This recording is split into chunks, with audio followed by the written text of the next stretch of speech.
Hello guys, kumusta? So, sana nasa maayos kayong kalagayan.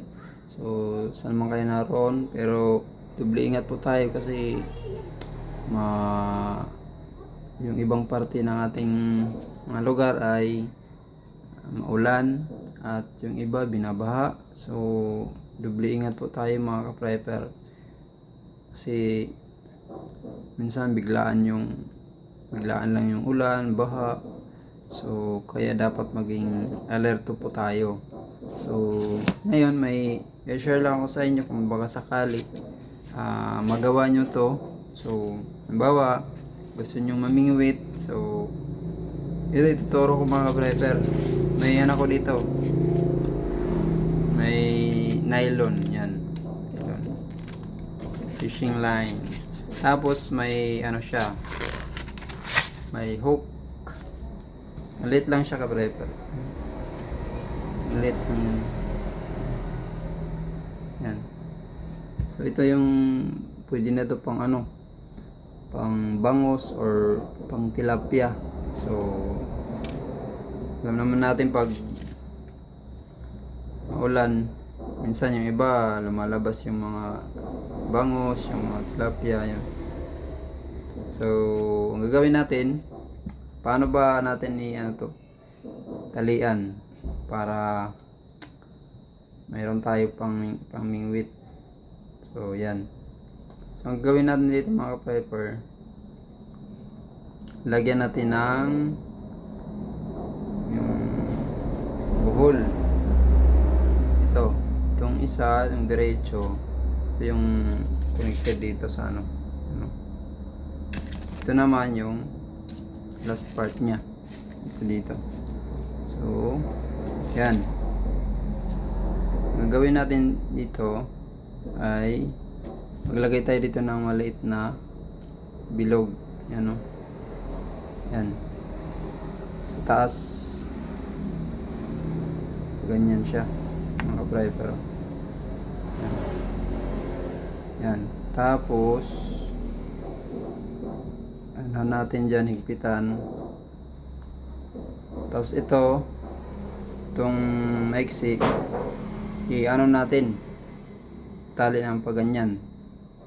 Paikutin natin dito sa ano niya, dito sa pinaka baba niya, mga 3 ikot sa dalawa, 3.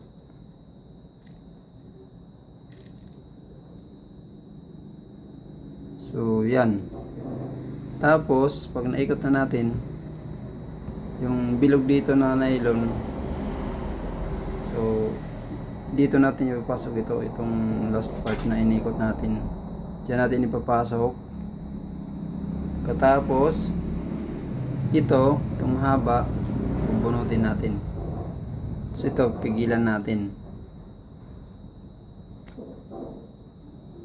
Mag-ingat po kayo mga ka-prepper kasi syempre ito dito baka masugatan kayo kasi ano to may ano siya, may dobling ano, matulis. So yan, hilain natin. So ito pigilan natin. Mas maganda ano natin pigilan.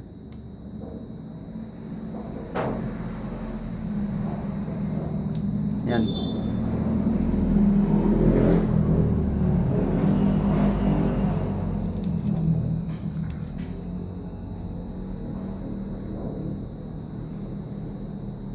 Yan mga prepper. So, anuhin natin. Baga, higpitan natin para hindi siya kagal matanggal. Sabit natin dito sa ano, kahoy. Tapos hilahin natin ng ano lang, halalay lang, paghila para umigpit siya. Kasi itong lampas, so putulin natin yan. Putulin natin para hindi siya abala.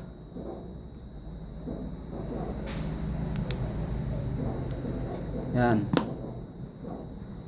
So, ang matitira dyan, yan na lang. Yan, no? Yan. Yan mga ka-prepper. So, dito na natin ipapain yung kung ano yung pain natin sa ano sa bangus or tilapia dito. Yan.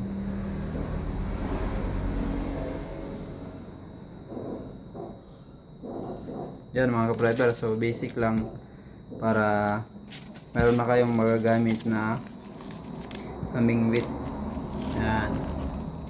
In case na kailangan ninyo to. Yan mga ka-prepper. So, tapos ikabit nyo dito para hindi siya sumabit sa ating mga basa bag.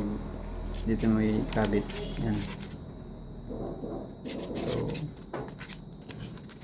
pero para lumubog siya, lagyan nyo ng pabigat para lumubog yung ano ito. May pain na siya.